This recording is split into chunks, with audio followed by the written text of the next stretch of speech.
Doctor साहब, सादे दहशतगर्दी तरमीमी बिल कौमी असम्बली से मंजूर कर लिया गया है, जिसकी JNU और PTI की जानिब से शदीद मुखालफत की गई है।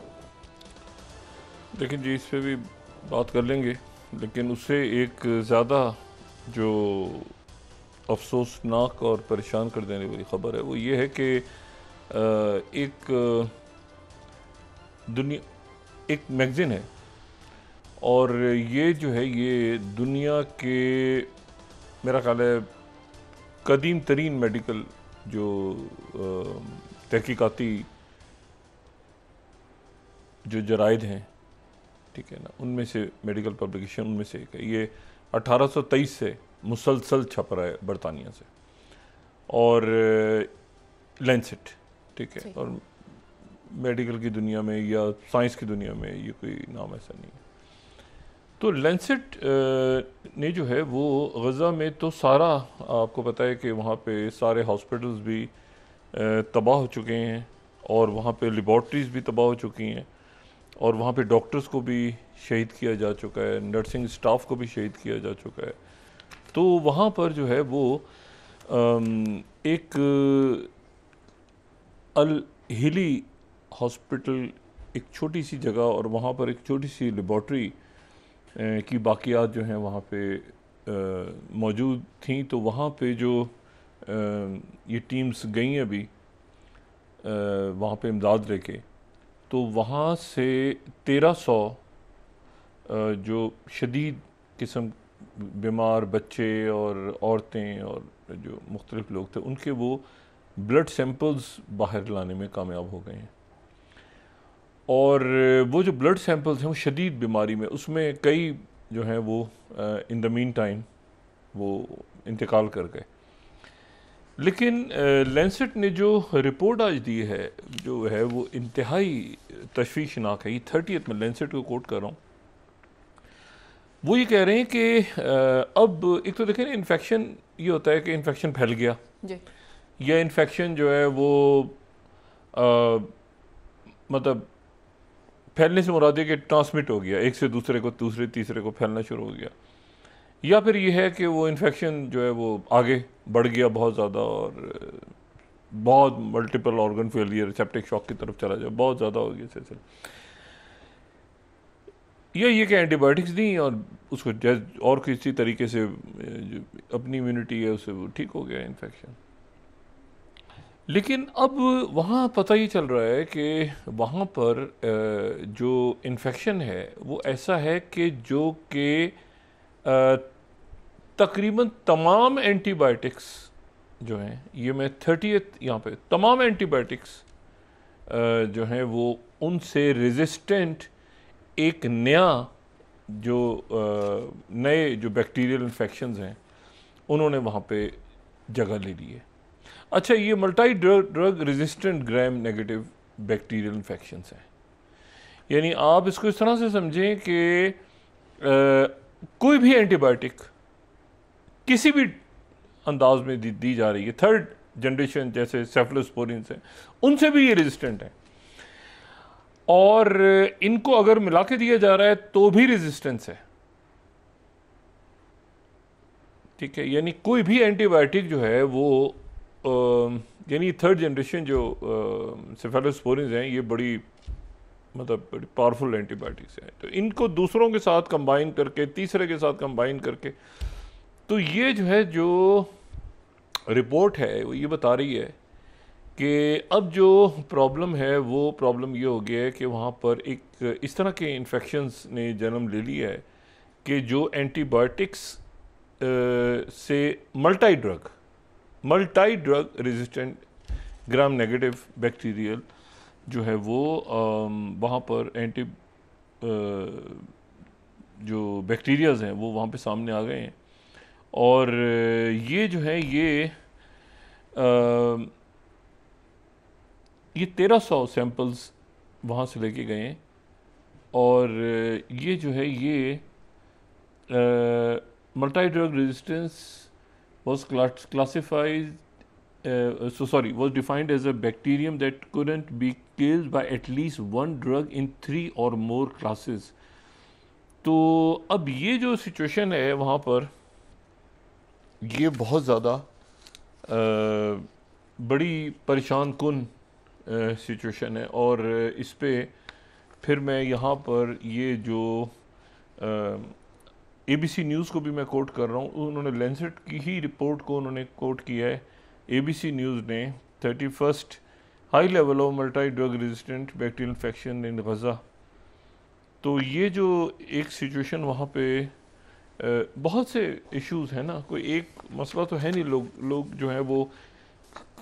भूख से मर रहे हैं, फिर ये इन्फेक्शंस के लिए उनको एंटीबायोटिक दी जा रही हैं, उससे भी मर रहे हैं। फिर ये कि परमानेंट उनकी जो ग्रोथ है और उनका जो उनकी वो मिस हो गया सारा, जो पोलियो वैक्सीन हैं और बाकी सारी वो सब हो गए, तो वो मासूर हो गए बच्चे। मतलब ये जेनोसाइड तो एक तो ये हुआ है ना कि जो 5-5 हज़ार पाउंड वजनी बम गिरे हैं, या फिर स्टारवेशन से, या फिर, लेकिन वो पूरा जो एक प्रॉपर जेनोसाइड होता है ना आगे, कैसा इन्फेक्शन कि जो ट्रीट भी ना हो सके, और वो मतलब 1 दिन 2 दिन में बुखार चढ़ा और डेथ हो गई। बुखार चढ़ा बच्चे को, खातून को, किसी एक से दूसरे को फैल रहा है, दूसरे तीसरे को फैल रहा है, और आप most powerful most expensive antibiotics भी दे रहे हैं उनको। और वो भी एंटीबायोटिक्स जो है वो ज़ाहिर है कि IV मतलब इंटरवेनस, तो वो जो है वो ये रिपोर्ट कह रही है कि वो एक प्रॉपर जेनोसाइड, प्रॉपर कत्लेआम वहाँ पे हो रहा है। और इस दौरान जो है वो बातचीत जो है वो जारी है। और ये जो है ना, ये कत्लेआम जो है ये 2024, 23, 24, 25 गुजर गया। ये कोई कहते हैं ना वो डार्क एजेस में नहीं हो रहा। ये 2000 आज की दुनिया में जब सैटेलाइट्स और टेक्नोलॉजी और जनाब AI और ये और उनके सामने यहाँ पे कत्लेआम हो रहा है। और ये भी नहीं कि ये अमवात किसी ऐसी जगह पे हो रही हैं जहाँ कोई ज़लज़ला आया हुआ है और जहाज़ नहीं पहुँच सकते, नहीं, ये दरमियान में दुनिया के मरकज़ में ये कत्लेआम जेनोसाइड जारी है। और इसका मैं आपको एक बात बताऊँ, ये लोग कुछ भी ना कर सके ना। मैं कोई यहाँ पे कोई, मैंने पहले भी बात की थी कि आलम दीन में कोई नहीं हूँ, ना मैं कोई अथॉरिटी हूँ कि मैं इसके ऊपर कोई बात करूँ, या मैं कोई स्कॉलर हूँ। लेकिन मैं एक बात ही बताऊँ कि इसकी बात चीज़ें होती हैं जो इज्तिमाई, जो कलेक्टिव जिनकी पनिशमेंट होती है। और इसकी ये जो कुछ हो रहा है, मुझे इस बात का खौफ भी है और मैं अल्लाह से पनाह भी मांगता हूँ कि इसकी जो सज़ा है वो या इसका जो हिसाब किताब है वो कुदरत बहाल करेगी। कि जब ये हो रहा था तो आप क्या कर रहे थे? कहेगा जी, कोई कहेगा वो मैं जी YouTube पे गाना सुन रहा था, कोई कहेगा जी मैं वो बर्गर शॉप पे बैठा हुआ था, कोई कहेगा जी मैं वहाँ पे लूट मार कर रहा था, करप्शन हो रही थी तो ये हो रहा था तो वो हो रहा था। और उनके दरमियान जो है ये बच्चे जो हैं ये एक लुकमे के लिए तरसते तरसते और आखिर में फिर ऐसी जगह पहुंच गए जहाँ पे एंटीबायोटिक रेजिस्टेंट बैक्टीरिया वहाँ पे तेज़ी के साथ फैल रहा है। अच्छा, मैं इस पे गज़ा पे ज़रा और क्या सूरत हाल डेवलप हुई है और अब कहाँ पे मामला, तो उस पर बाद में बात करूँगा। लेकिन कुछ देर पहले जो है वो जो यूरोप टीम, ठीक है, जिसकी क़यादत जो है वो जर्मन चांसलर जो फ्रेडरिक मर्ज वो कर रहे थे। और वो फिर मीडिया पर भी हमारे सामने आए और उनके साथ ज़ेलेंस्की, और ये जो है ये उनकी एक वर्चुअल कॉल हुई है अभी प्रेसिडेंट ट्रंप के साथ। और इसमें फ़िनलैंड के प्रेसिडेंट जो हैं ये अलेक्जेंडर स्टब, और फ्रांस के प्रेसिडेंट मैक्रोन, बरतानिया के जो वज़ीर आज़म है कियर स्टैमर वो, और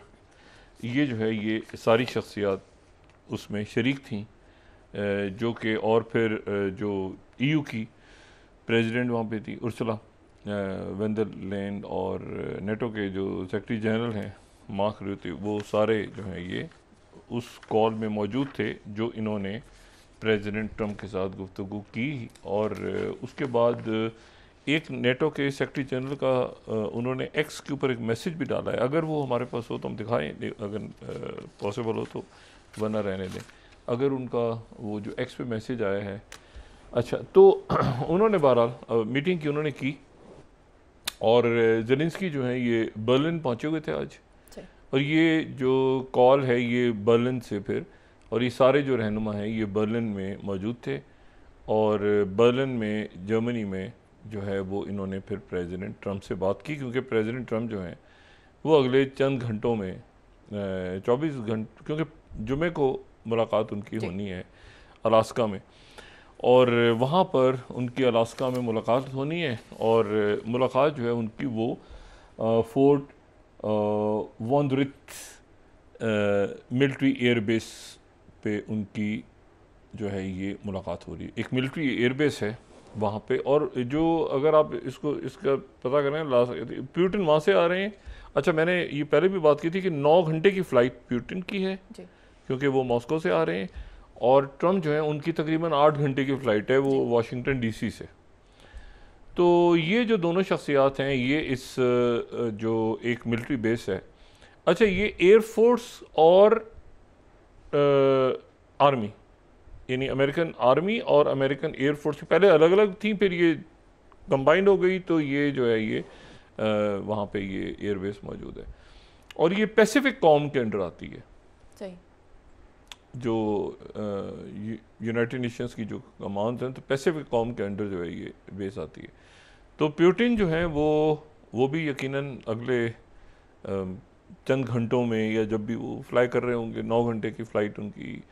और ये जो सेक्रेटरी जनरल ने अभी जो उनका कुछ देर पहले उनका ये उन्होंने मैसेज दिया है ये एक्स पे कि ग्रेट कॉल विद जो है वो विद पुटिन, ट्रम्प और Zelensky and European leaders ahead of president Trump's meeting with Putin in Alaska, और हम जो हैं यूनाइटेड हैं कि ये टेरिबल वॉर जो है यूक्रेन के ख़िलाफ़ ख़त्म होगी and achieve just and lasting peace, appreciate real ये जो प्रेसिडेंट ट्रम्प की leadership and close coordination with allies, the ball is now in Putin's court. अच्छा, अब ये जो है ना ये एक इतनी यानी ये ख़ात्मा है एक सिस्टम का ख़ात्मा है, और वो जो सिस्टम है वो सिस्टम ये है कि इसमें अब ना कोई नेटो है, ना इसमें कोई ईयू है, ना इसमें कोई मतलब सब फारिग हो गए, और इसमें दो जो शख्सियात हैं वो मिलने जा रही हैं, और वो क्या बात होगी उनमें क्लोज डोर, कैसे सिलसिला होगा, क्या तय होगा, मतलब बॉर्डर्स तय होंगे, ठीक है। और ये जो है ये मैं यहाँ पे आपको सिर्फ ये बताऊँ कि ये जो है ये जो चांसलर हैं, जर्मन चांसलर फ्रेडरिक मर्ज के लिए एक प्रॉब्लम ये क्रिएट हो चुकी है कि वो उनके 100 दिन कंप्लीट हुए हैं, अभी वो 100 दिन हुए हैं सिर्फ। बड़ी मुश्किल से जर्मनी के अंदर गवर्नमेंट बनी थी, वहाँ राइट विंग AFD और फिर अलायंस हो रहा था और ये हो रहा था, सारा था, वो ऑल शोज चले गए थे और मतलब एक बड़ा मसला हो गया। तो 100 दिन पूरे हुए, और 100 दिन के बाद जो है वो उनकी जो पोल आए हैं वहाँ पे वो अंदरूनी तौर पे इंतहाई परेशान कौन है उनके लिए। परेशान कौन इसलिए हैं कि जो दाएं बाजू की जो AFD है वो पोल्स में सबसे आगे है। तो जर्मनी के चांसलर जो हैं वो बहुत ज़्यादा इस वक्त अंदरूनी तौर पे और बैरूनी दुनिया में भी वो बहुत कमज़ोर पोजीशन में चले गए हैं। वो अलायंस टूट रहा है, जर्मन अलायंस भी टूटना शुरू हो गई है, और जो पोल है वो बता रहा है कि जर्मन जो है, जर्मनी जो है ना, इनका इशू ये है कि एक तो वो जाहिर है कि दूसरी जंग अजीम के बाद हॉलोकॉस्ट के हवाले से वो एक पूरी तारीख है, लेकिन उसके ऊपर जर्मनी डिवाइड है। मतलब जर्मनी के जो वेस्ट जर्मनी है उसके तो इसराइल से ताल्लुकात बहाल हो गए थे,